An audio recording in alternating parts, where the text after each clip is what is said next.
One of the historic moments now is 100 years since at least some British women got the right to vote. And I know, and this is not to exclude the men, but there's a sense among some women that inspired by this century of struggle, that this is the year of women. And the sense of that more is possible. We see the hashtag #MeToo movement, but yet in some ways women are, as we've been hearing, women are fighting the old battles about what you wear, about harassment, etc. How do you situate, since both of you have an acute sense of history, how do you situate the moment we are in now? Mary first. I think it's both, I mean, there's a sense of both huge success and failure. You know, I've lived through a revolution. My mother was born before women had the vote. I have seen dramatic changes.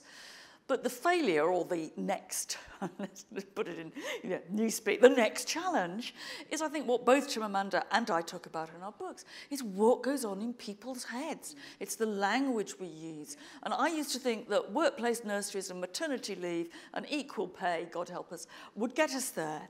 And actually, it's what's inside. And we haven't got there yet. We haven't. I mean, I think changing cultural mindsets, that's so stubborn and so persistent. That's what actually interests me. Changing language. I mean, what Me Too has shown me is that we need to do something about the language that women are allowed to use to talk about sexuality and talk about their bodies. What Me Too shows me is that, I mean, there's a problem of male harassment, blah, blah, blah, but also about just women feeling entitled to be sexual beings. We're still not there yet. And so I think I feel cautiously optimistic about Me Too, but I kind of feel that there's a lot of work to be done, and that it has to be done by women and men. Yep.